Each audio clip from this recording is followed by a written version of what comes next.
All right. We're in chapter 2 of Galatians now. Paul is recognized as an apostle by the other apostles, so he gives more evidence of his apostleship, and he has to establish it. And he makes some, in some other books, he makes arguments. First, 2 Corinthians, he makes some arguments. So let's begin. I don't know who read first last time. I can go ahead and begin. I think Chris may have. Okay. Would you like me to go ahead and begin? Verse 1? Go ahead. All right. Epeta dia decatessaron, eton palin, aben es Jerusalema, meta, Barnaba, sum para labon kai titon.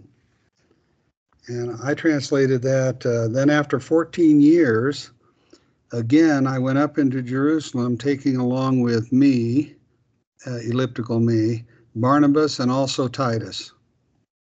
All right. So he took Barnabas and Titus. Now, what nationality is or race is Barnabas? You remember? He's a Levite. So what race is he? Jewish. Jewish. Acts 4, he's a Levite. Okay. But what about what race is Titus? Gentile. He's a Greek or a Gentile. Say. So kind of that's part of the background here. You need to kind of keep that in mind. Now that's where you put together what we know about Barnabas, what we know about Titus. So that's going to be important to us, okay? And I have noticed here, deca is 10. I'll break it apart. Deca is 10. In our English word decade comes from that word. And tesseron, that's 4. 10 and 4 makes 14, see? A 10 plus a 4. So and there doesn't mean to multiply, it means to join them together, okay? But meadeca is 11. Deca is 10, meadeca is 11. Dodeca is 12. Trideca is 13. But now notice the 1, 2, 3, mea, do, duo, do, and tre. This is 1, 2, and 3, and that's before the word deca. But here the deca is first. I don't know why that is. Okay, and decapenta, that would be 15. See, so I don't know why they reversed the order of it. I would have expected it to be tesseron deca, okay, but it's not. And so that's 14. So it's 10 and 4, and the other one is 12 would be 2 and 10 in that different order. I don't know if you'd noticed that, but I'm trying to figure out and see if there's a reason for that. And I can't find anyone that says nobody even make a note of it. I don't know why they have it in a different order. Ours is 11, 12. 14, 15, see, 16, and there the 1, 2, 3, 4, 5, 6 is before the other words. The 10 is afterward. Right. Now then, when you get to 20, it changes. 20 and 21, and 22. See, the teen follows it in English all the way up through 19. And then it switches over. The 20 goes before it, and 21, 22, 23, and after that. So our language does the same thing with from the teens, and then it switches over to the 20s, and the 20, 21, 22, 23. So I don't know why that is. So if you're going to ask me, don't ask me. I can't answer it. Any questions? Fine. Fine. I take this to be about after the 3-year period of Galatians 1:18. But it might be part of that 14 years. This is kind of hard to figure out. Basically, Paul is continuing his argument of his apostolic authority. So after or through through or amid, it could be in the middle of that during that time. And Paul went up to Jerusalem, not at the end of this period. The word dia, as our preposition there, is translated this way in Mark 2:1 and Acts 24:17 and here, apparently. And there's not anything in the context, anything in the Greek text that requires dia to be translated after in these three passages. Robertson wrote, use of dia for interval between is common enough, word pictures. Interval between is common. Rendall, and that's word pictures, Rendall wrote, a different preposition is here employed from that used in chapter 2, verse 1, which describes a mission within 14 years.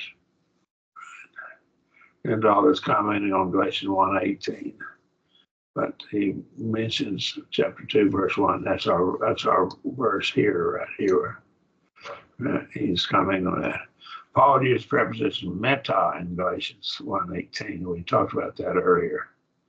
Space of 14 years.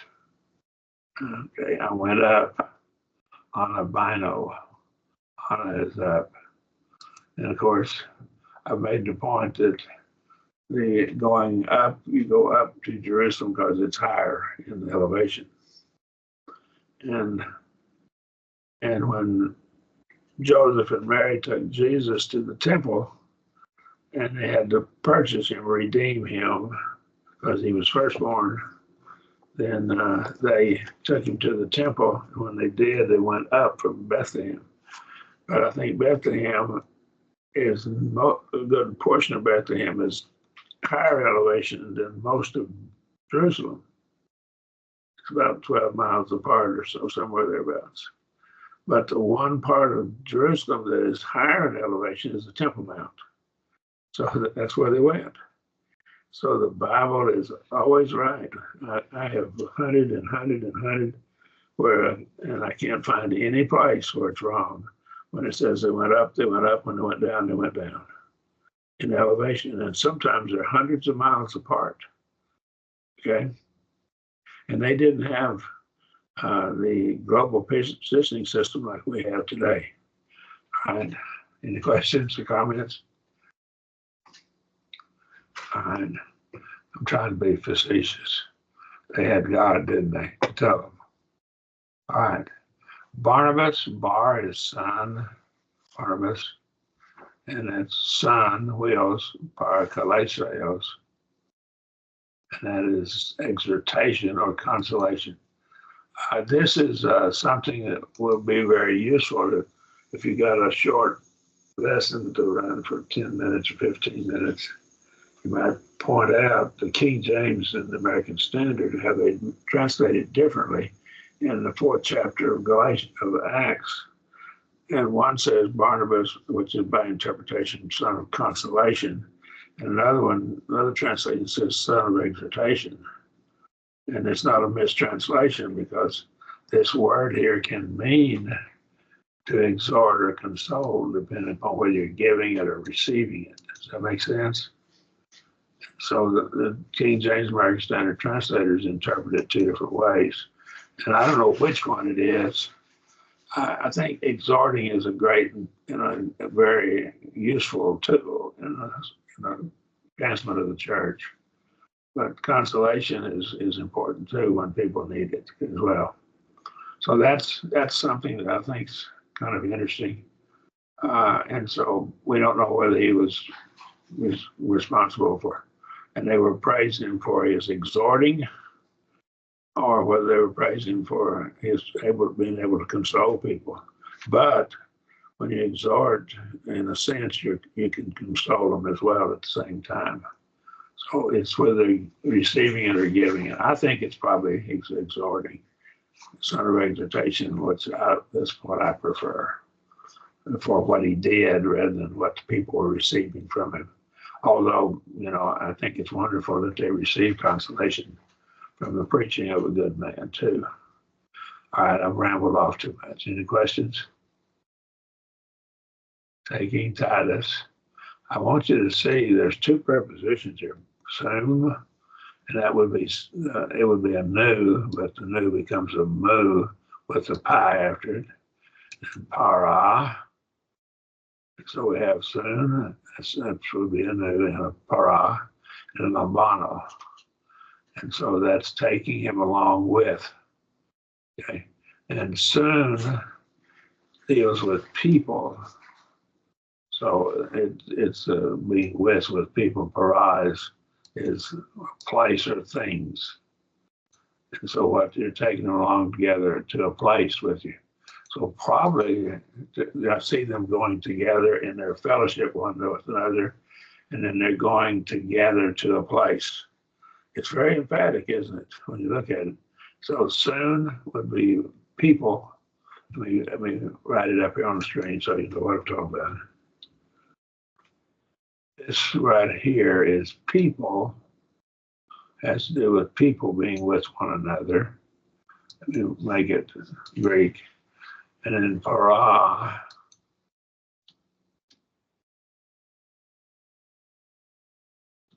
has to do with places. Okay. Any questions? So they're going together, and there's a fellowship between them, and then they're going together to a place. Okay. And so Titus, taking Titus also. So I took Barnabas and I took Titus also with me. Titus is critical here for a reason, because he's a Gentile and he becomes a test case. Right now, I want to give you we got to look at some other passages to get this full picture. And so in addition, Titus is also coming with Paul, in addition to Barnabas going with him. See, the Jews had no problem with Barnabas.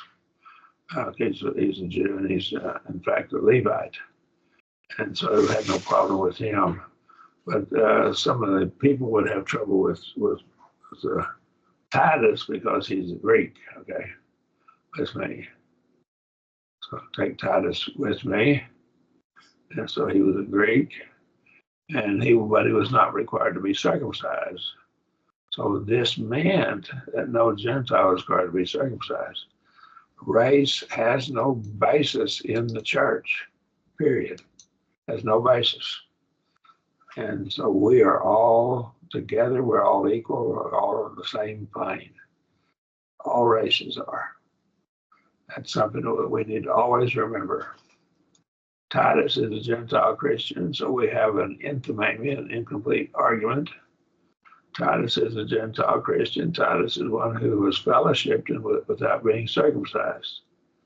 So when we reproduce the major premise, we get all Gentile Christians are those who are fellowship without being circumcised.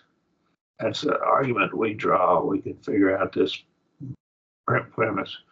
Say, this is your minor term, and it goes in the minor premise, and the subject goes to the conclusion. There's your verb, being verb, there's your being verb. And your major term is up here. Your middle term is a Gentile Christian. And so that's A, that goes right here. And that leads us back to our logic class. And without being circumcised, this is one who is fellowship without being circumcised is your major term. It's the predicate of the conclusion. And it goes up here, that's B. So that gets us B, those who are fellowship without being circumcised, that's this, goes here. And then the A term is your middle term, and that's right here. And Gentile Christian. So all Gentile Christians are those who are fellowship without being circumcised. Is that clear? Up to this point, Paul had argued he was independent of the other apostles. Now he argues for their relationship with him. But understand, this comes years later.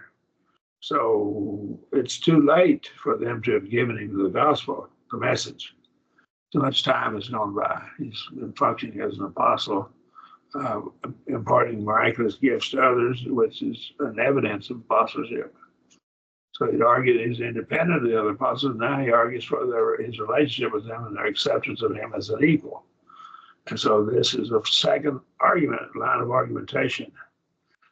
Translating this dia correctly, that is with amid or during rather than after, removes some chronological problems. So I think I take it amid or during.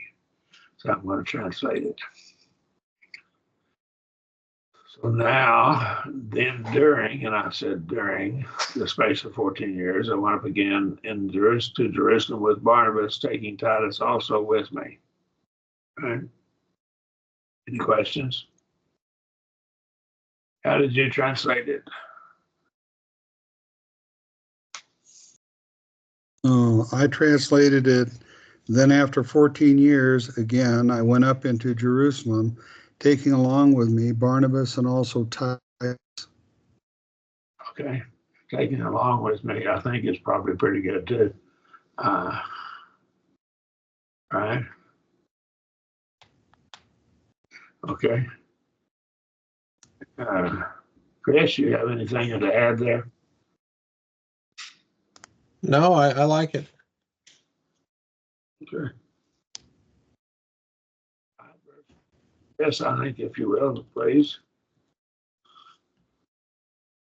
All right.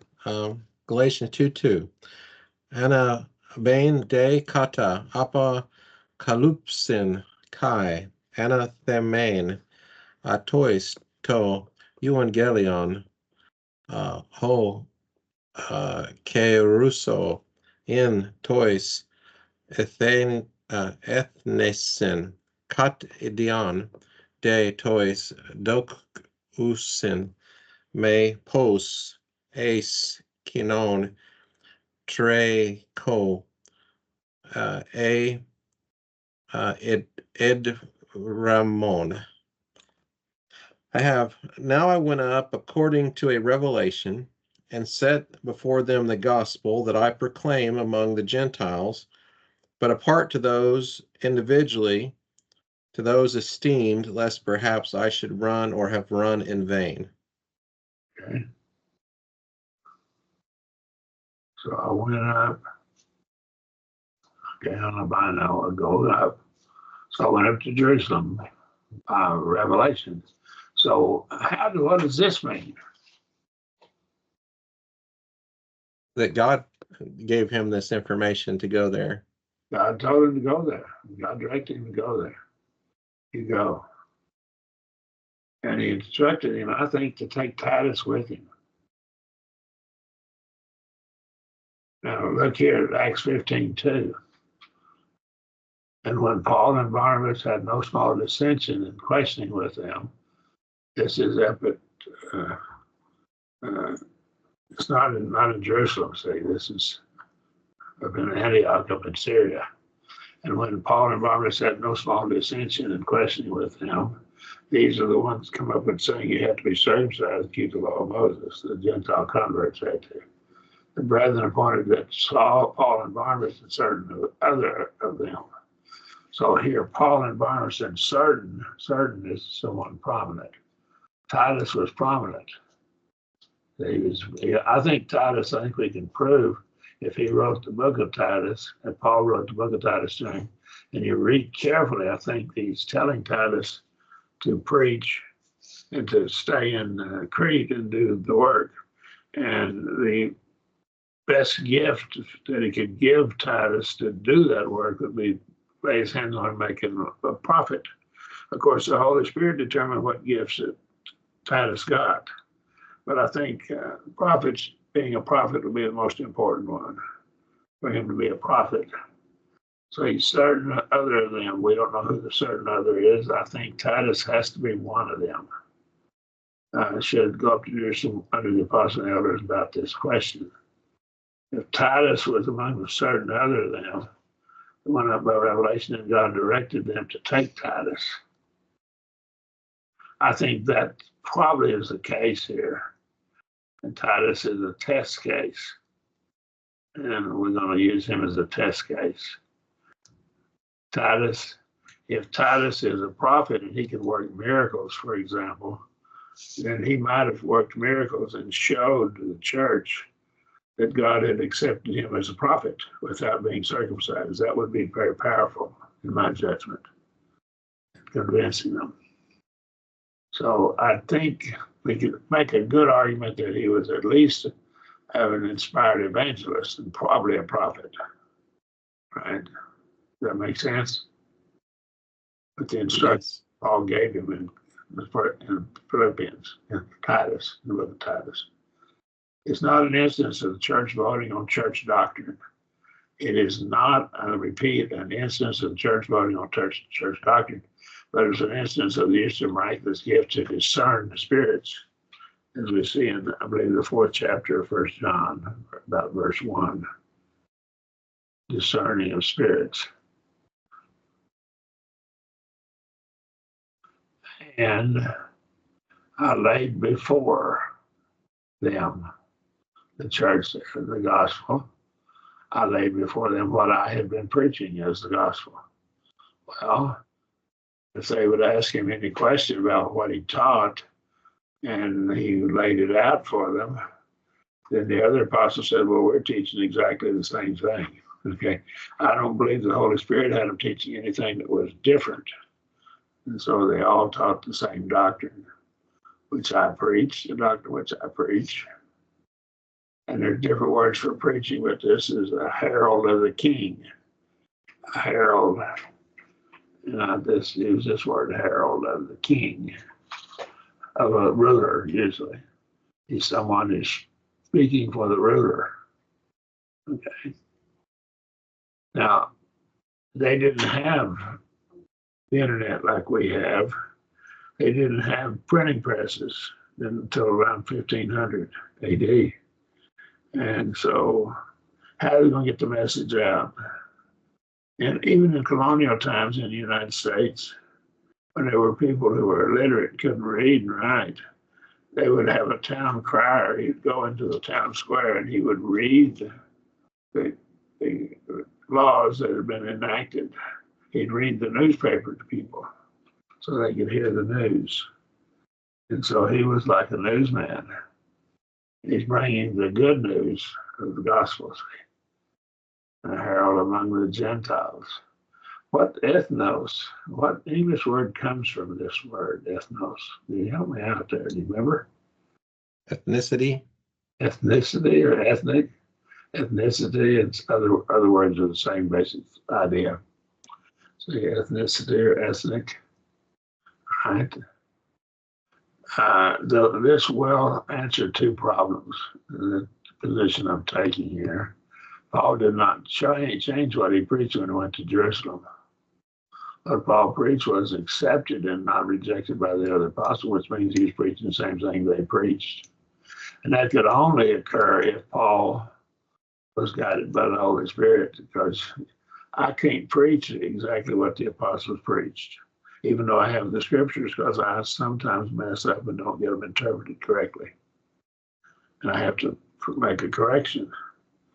But Paul didn't have to. So he's different than me. I have to study. I get mine by perspiration. He got his by inspiration. And I sometimes fail, but he never did. So what he preached was exactly what they preached. They could say that.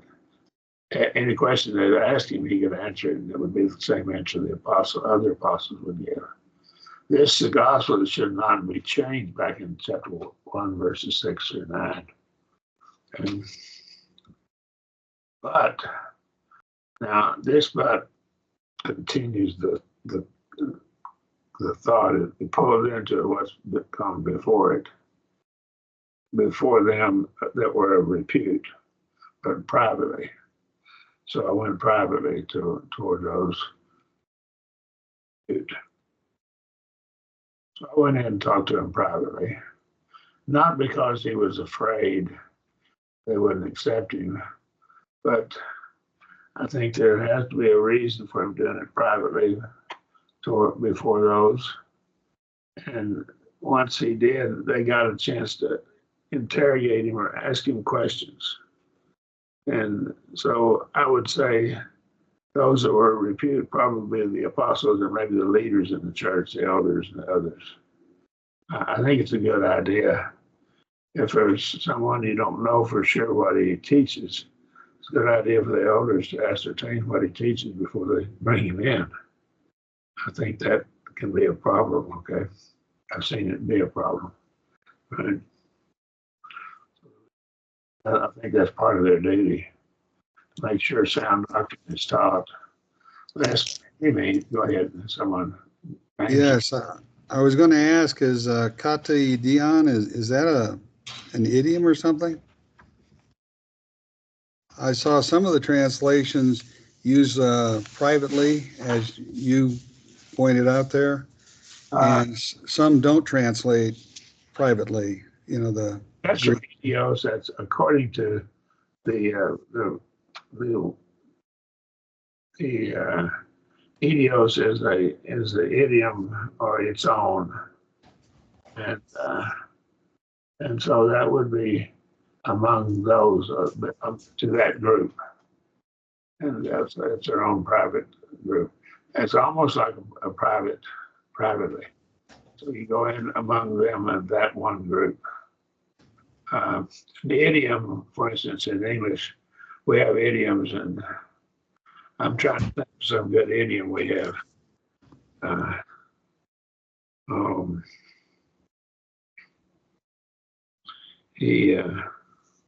Can someone think of a good English idiom, a little saying that we have?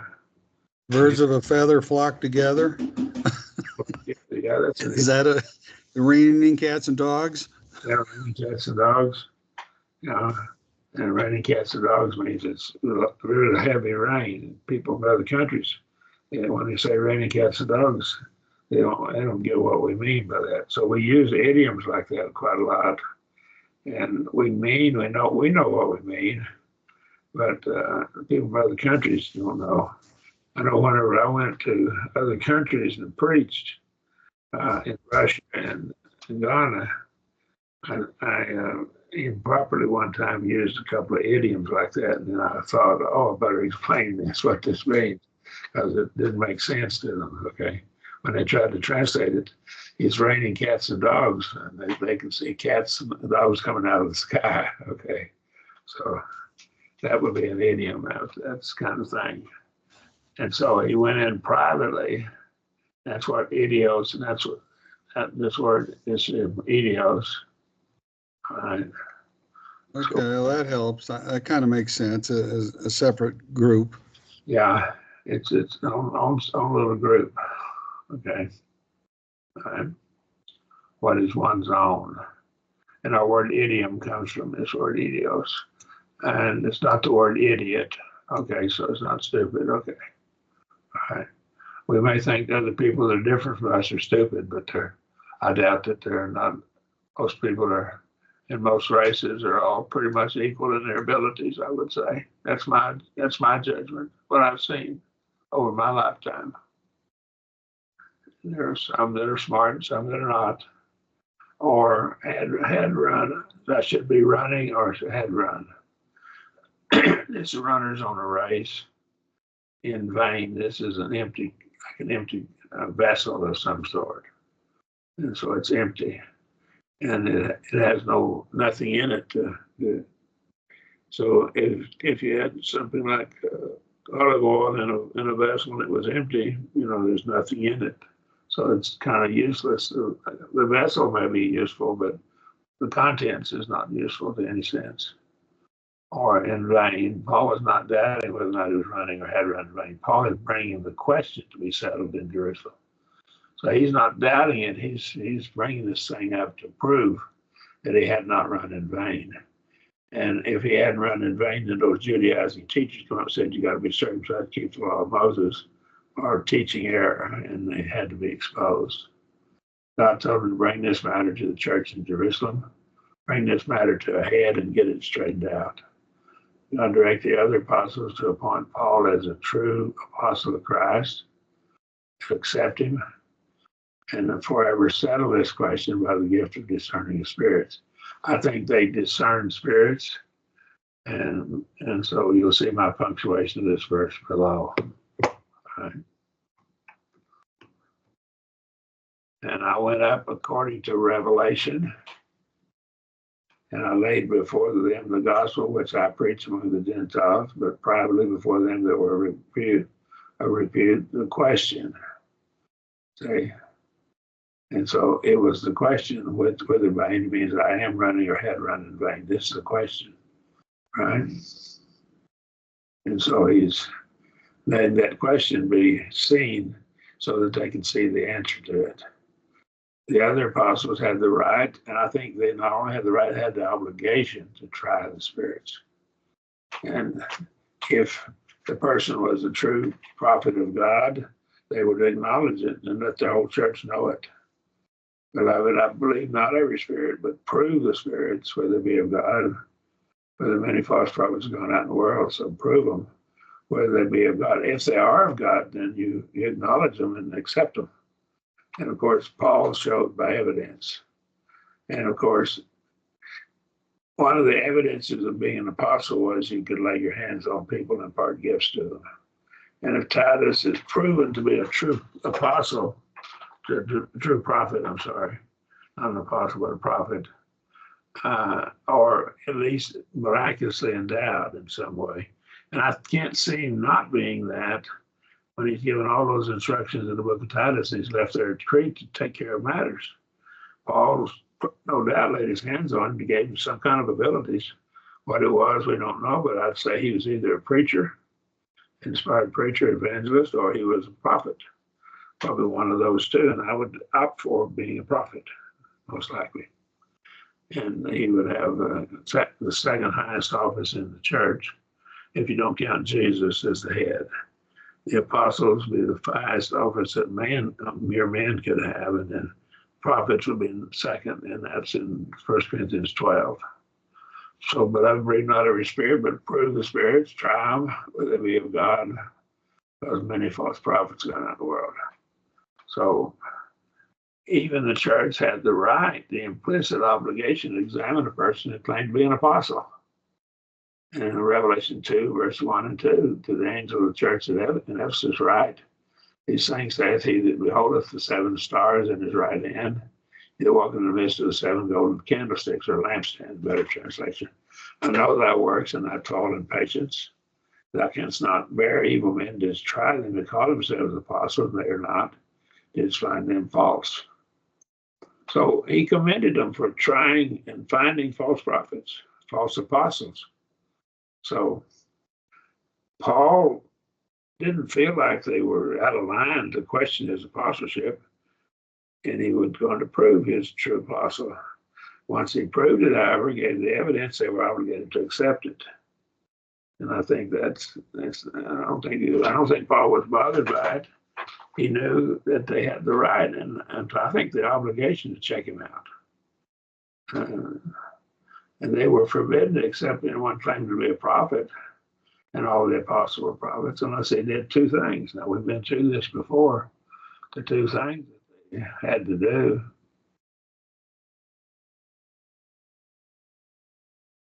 Let me get this. They showed signs that always came to pass, Deuteronomy 18:15-22. Everything they taught was in total harmony with the scripture they already possessed, Deuteronomy 13:1-5. This is why Paul set forth what he had preached. I'm going to show you what I preach because you have the right to know. And you have the right to examine it to see. And I think they were examining it to see if it was what the other apostles had been teaching. And so it's not just what was in writing, but what had been preached by other prophets. An apostle, of course, would be a prophet. Paul was obligated to provide evidence for the church. Hebrews 11:1-2, faith is based on evidence. So this all happened. This is what happened in Acts 15. Now, let me give you the summary of it right quick. In Acts 15, 1 through 21, Peter appealed to the miracles that occurred at the household of Cornelius. In Acts 15, 7 through 11. And that would be the 10th and 11th chapters, about the first 15 verses of chapter 11 of Acts. Barnabas and Paul, they are two witnesses. Remember, you need two witnesses. Appeal to the miracles that God worked among the Gentiles. So now we have two witnesses of the miracles being worked in Acts 15, verses 12 through 13. This possibly includes, but is not limited to Gentiles who possess miraculous gifts through the laying on Paul's hands. That might have been Titus being that part of that right there. This confirmed Paul's apostleship because only the apostle could impart gifts with the laying on hands. So Titus then becomes a test case. James then comes in Acts 15, verses 13 through 21, and he appeals to the prophecy of Amos 9, verses 11 and 12, for evidence that the scriptures, this would be the Old Testament scriptures, taught that this was to occur. Of course, all Christians accept all of the 39 books of the Old Testament. So whenever they say something, we know it's true. And these early members of the church were just like us. They accepted the 39 books of the Old Testament. This fulfills the requirements of Deuteronomy 18, 15 to 22, and Deuteronomy 13, 1 through 5. Miraculous evidence and conformity with the scriptures they possess. Now, from the a fortiori principle, we learn that whatever is true of the greater is true, not true of the lesser. What is not true of the greater is not true of the lesser. So we know that. Remember that apostleship was the greatest office in the church. So if the office of apostleship is the greatest office in the church, then whatsoever is not true of an apostle is not true of any other member of the church. And so that certainly the office of apostleship is the greatest. So whatever is not true of an apostle is not true of any other member of the church.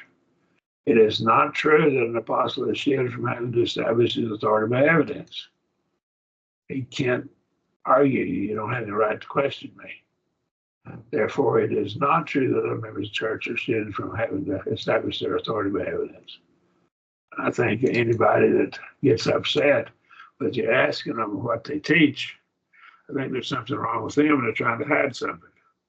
They don't understand the scriptures and the obligation that we have. All right, now, be nice about it, okay? Don't be rough and mean-spirited. Don't be accusatory, and don't be assuming that they're in error until you have hard evidence. Make no assumptions of evil. Right? If someone comes to church and claims to be a prophet, an elder, a preacher, teacher, etc., that person should establish authority by evidence. Now, today, if someone claims to be a prophet, I would show by the scriptures that prophets ceased toward the end of the first century. And so they can't be a prophet today, and I know they're a false prophet. They make that claim. But they don't have the right to say, you have no right to question my authority. Church has every right to question them. Do you have the credentials? Do you have the qualifications? Do you have the right to speak? Are you teaching the truth? There's an obligation to question that authority. Of course, do it in the right spirit and the right manner. Right? Any questions? Gets back to Deuteronomy 13, Deuteronomy 18. The Greeks. Yes, I'm sorry. I just wanted to ask about the prophets were to give signs and they were to come true. Some signs were not immediate in fulfillment. If somebody, go ahead. I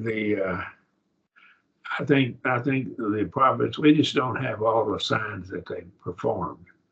Isaiah, for example, in Isaiah 7, he gave an immediate sign that of something that would happen before this child reached the age of accountability. The child, his son, he had with him. And he also prophesied of Messiah coming as well in that same context, which is hundreds of years, nearly 1,000 years in the future, about 700 years in the future, 750 maybe. close to 800 years in the future when Messiah would come. So that those people would die before that happened. But the Son, and he prophesied of what would happen, and something would happen to the kings of Syria and so forth. Before that boy reached the age of account before he could decide right from wrong, to do the right and reject the evil, reject the wrong. So I think that they gave signs. We just don't have all of the signs every prophet that gave.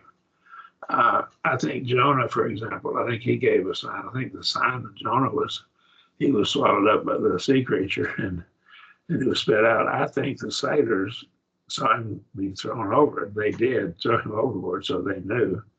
And they're the only ones that they could verify that it was the man that they had thrown overboard. When they were rowing back to shore, they'd thrown all their cargo back over. So I think they rowed back. 3 days later, they rowed up to shore. God had the sea creature spitting out on the ground and vomiting him out right in front of them. I think that happened.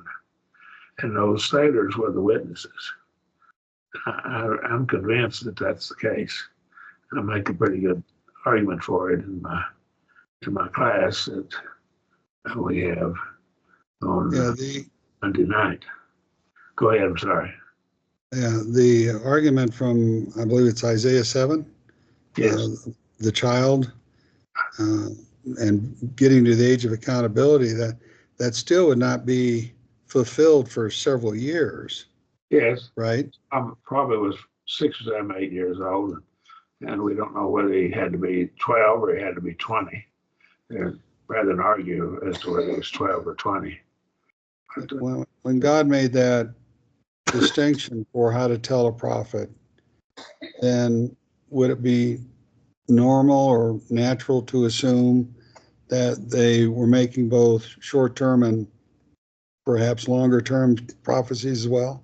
I think they had to establish their credentials.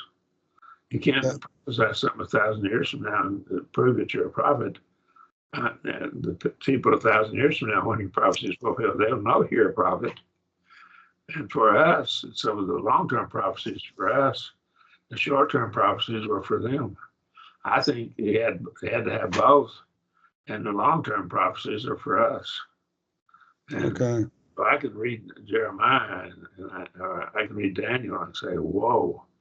And even if you put Daniel being written in 300 BC, which is 150 BC, I'm sorry, is wrong. But there's still some things in Daniel that are fulfilled later after that time period. And I thought that was probably the case. That's the need for short term. I don't see it written that they need to do something within 3 weeks, I mean, that sort of thing. But that would seem the natural course of things, that you'd have to do some short term and to prove your credentials, as you pointed out. Yeah, I think they had to do both. I think we just don't have all the things written down. We see in the last 2 chapters of the book of John, there are many other signs that were done by the Lord, not written in this book, but these are written that you might believe. So we have the signs that were written, that were performed for us to believe. Okay. That's makes sense. Conclusion. Thank you. All right. The Greeks dwelt often on the contrast between Dokain and embodied in the famous line of, okay. Fox's translation of this is, I translated it, for not to seem righteous, but to be righteous, I will. And that's pretty literal. Bettering this, for I do not will to seem righteous, but to be righteous.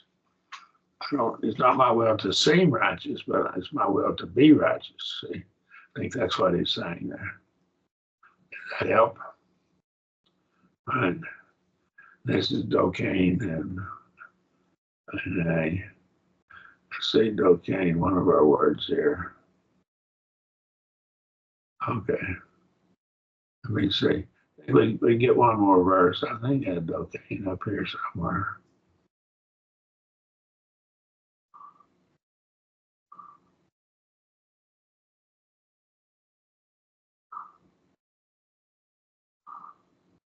All right.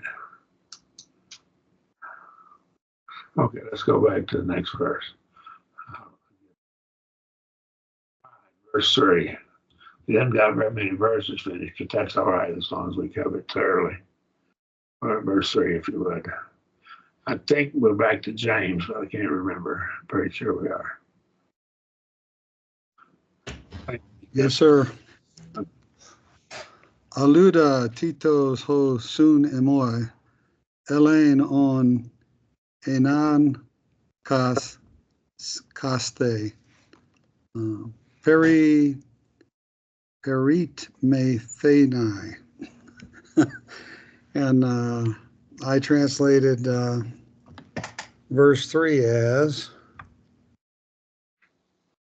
but not even Titus, who was with me, being Greek, was compelled to be circumcised. Okay.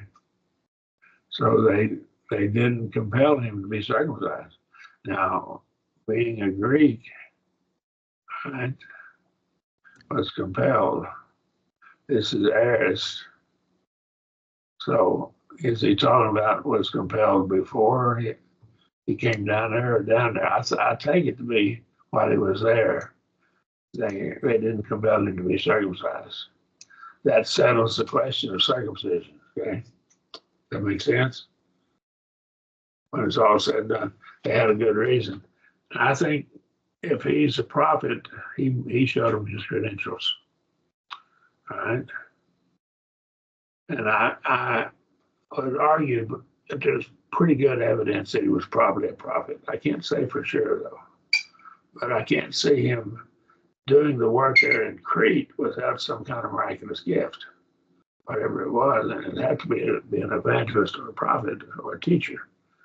And I would say most likely the Holy Spirit leaving him in charge, leading the churches there, probably is a prophet. That's my thinking. Any questions or comments there? Now, this is a hermeneutical principle of apostolic approved example being binding upon the church. Some commentators claim that there were some in Jerusalem who wanted Paul to compromise with the false brethren. This claim in the words because of false brethren in verse 4. We'll get to in a minute, and I guess next week. Certainly compromise the truth is wrong, but I do not see any evidence of encouraging compromise in this passage. There's a possibility that someone, even James, encouraged some sort of compromise. That will be Acts 21, verses 18 to 24, but James appears to recognize the Gentiles weren't subject to the law of Moses in Acts 21 and 25. And so one of the problems is, do we keep any of the Jewish customs? Do we continue to keep them? I think whenever they were living in the Jewish land, such as Judea, I think the observing of Jewish customs would not be wrong. They could, on the Sabbath day, they could not work. Why? Why would they not want to work? Well, they want to be able to influence the Jewish non-Christians. And so there's nothing wrong with observing the Sabbath. There's nothing wrong with taking that day off. It's not wrong. It's just be wrong to bind it upon people.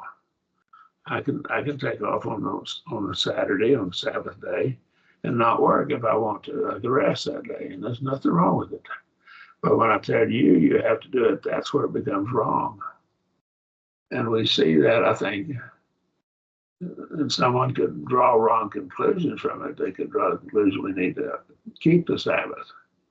Well, just because I keep it doesn't mean that I'm telling other people they have to keep it. That's important. And some untaught members of the church had family members that were the sect of circumcision who wanted Paul to compromise.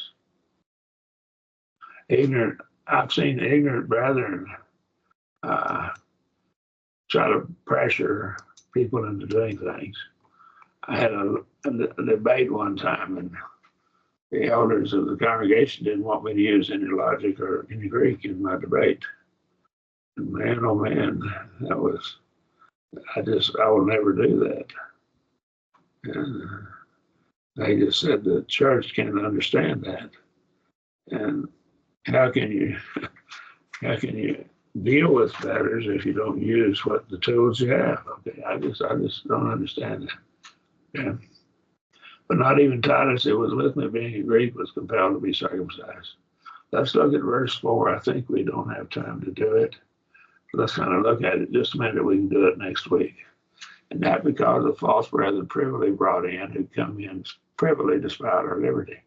So here's some people that come into the church and sneak in, and they probably were baptized, but I'm not sure they were converted. Everybody that got wet isn't converted. And I've seen men who just were baptized in order to please their wives. I don't think that's conversion. And there needs to be a reason. You need to be convinced that that's what you need to do. Do it for the right reason. Right? Came in privileged by our liberty. And, right? And I don't see the word idios here. Came in privily. Here's our word for come in privily. Came in, paranes, and so they came in, these false brethren. Those are of the nature to come in. This is come in privily. These are because of false brethren. Okay. So we'll come back to this next week and look at this in more detail. And they're wanting to bring us under bondage. They had a motive. Bring us under bondage to make us Jewish proselytes, basically. That's what we're seeing here. We're going to see about 5 or 6 reasons for teaching this Judaism. And their motives, some of their motives were wrong motives. They had a wrong idea. So let's start with verse 4 next week. Do you have any questions or comments? No, sir. Thank you. No, I'm good. Thanks for the class. All right. Russell, enjoy your trip. Thank you. Appreciate it. You bet. Be safe.